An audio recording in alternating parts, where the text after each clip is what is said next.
Welcome to this video where I'm going to talk about some of the popular myths and misconceptions people hold about being able to tell when people are lying to them.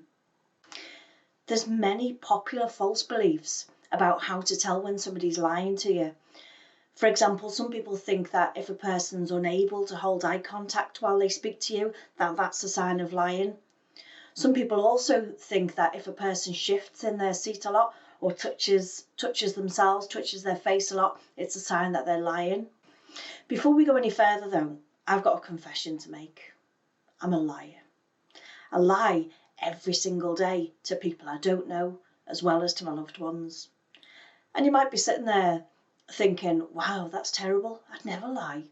Well, let me tell you, you do. We all lie every single day in a variety of contexts. It'd be a very harsh and upsetting society to live in if we didn't lie to each other. When I'm going out and I've made a special effort to look nice and I ask somebody, do I look okay? I don't want to hear, no, you look like crap. If a wife asks her husband, does my bum look big in this? How do you think the rest of his night would go if he turned round and said, yeah, actually, it's huge? We lie to acquaintances, to work colleagues and to strangers all of the time. If you went for a job interview and the interviewer said to you, so tell me about something about yourselves, you wouldn't say, I'd rather not, I really want this job, would you? And so lies are sometimes useful and we expect to be lied to in certain situations. However, in certain circumstances, we expect to and want to hear the truth. And it's in these circumstances that we get upset when we find out that we've been lied to. It's worth mentioning that not everybody lies in serious situations such as work-related matters or relationships or about crime. However, some do, and the majority of people don't know how to tell when somebody's lying to them. Whether or not something is a high-stake lie or a low-stake lie can make all the difference. If we were to tell a person that they looked nice so that we don't hurt their feelings, then that would be considered a fairly low-stake lie. But if we were trying to not get caught for a multi-million-pound corporate fraud that we'd been involved in, then that would be a high-stake lie. How determined we are for the lie to be believed can make a huge difference to our behaviour. And therefore, when we're trying to determine what the true indicators of deception are, we need to be careful that we're creating realistic circumstances, tests and studies into it. Generally though, we don't give any thought as to whether or not people are lying to us. We generally believe most things that we're told. When we are close to someone, we can pick up on the small behaviours that tell us that they might be lying. For example, when my son was younger, he used to slap his hand across his mouth and he used to look upset. Now that he's 16, he's much better at it and he can hide the fact that he's lying. So we now work on the assumption that if his lips are moving, he's lying. I had a conversation with a lady yesterday who said, I can always tell when my husband's lying to me. He can't look me in the eye when he's talking to me when he's lying. And that's a common myth that's believed by a lot of people.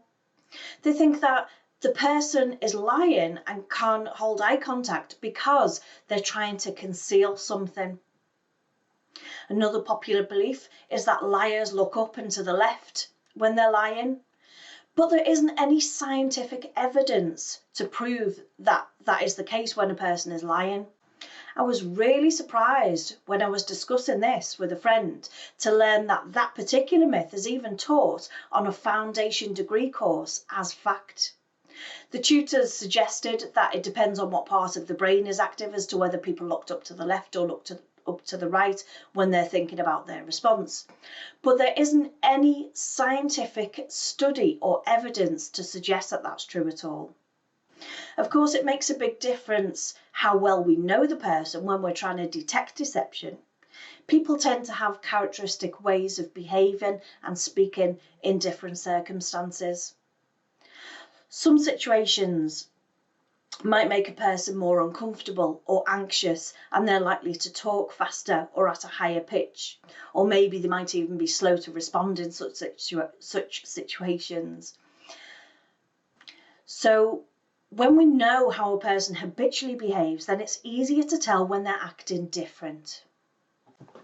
But certain behaviours might only be specific to one individual. For example, when I lie, my chin wobbles a little bit. But that's just me. We can't say that whenever anybody's chin wobbles that they're lying, can we? But my chin also wobbles when I'm upset though. And so if I just received some really upsetting news and you were to come and talk to me, you might assume that I was lying because my chin was wobbling.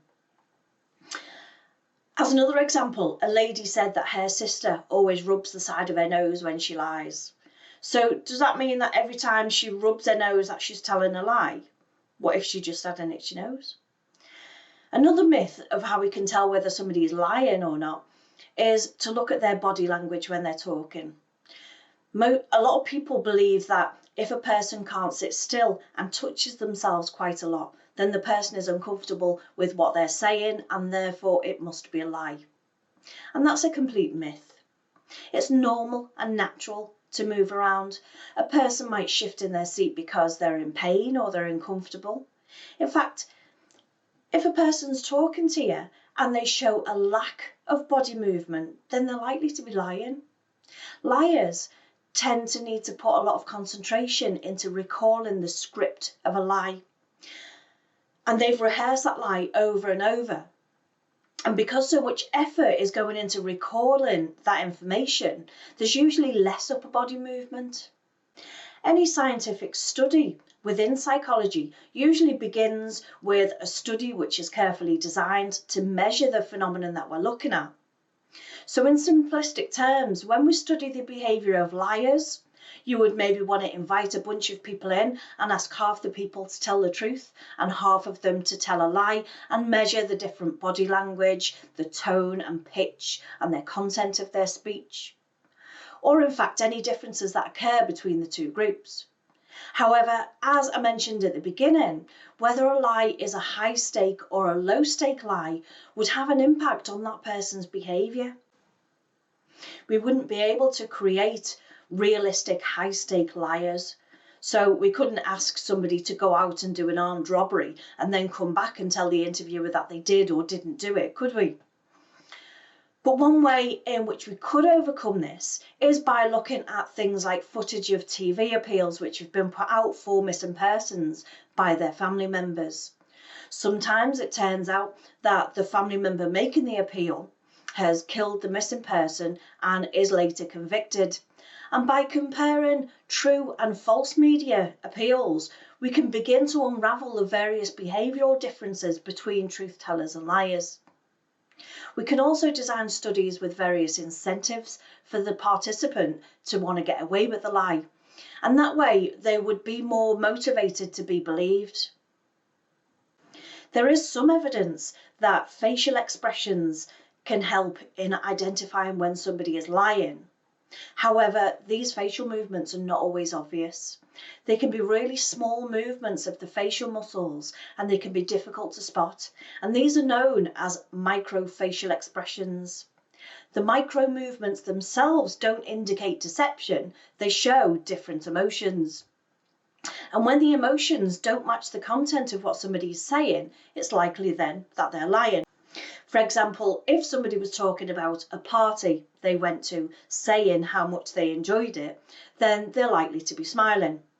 Obviously, if they weren't smiling, it would be obvious that they would be lying about enjoying it. But it's possible to do a fake smile. When we fake smile, the corners of our mouth turn upwards, like this. But when we smile for real, the muscles either side of our eyes here also activate like this. So if a suspect was being interviewed by the police about a murder, they'd be mad to smile as a response to any of the questions, unless, of course, they were admitting to the murder. But emotions tend to leak out, and there can be a slight smile as the person tells a lie. In that case, then they're thrilled to be getting away with that lie and do this micro smile subconsciously. And my absolute favourite thing about Americans is that they call this micro smile duper's delight. And in conclusion then, there are a number of myths about how we can tell whether or not somebody's lying to us. Most of the things that people believe that liars do are not accurate indicators of deception. The better we know a person, the easier it would be to spot when they're behaving differently. However, this might not always be because they're lying. When the lies are higher stake ones, it's often easier to spot them. However, in order to conduct reliable scientific experiments to determine the actual indicators of deception, we must give extensive thought as to the design of that study. I do hope that you've enjoyed this video. I hope that you've learned something. I hope that I have enlightened you as to some of the popular myths surrounding the body language and movements of liars. Thanks for watching. Bye for now.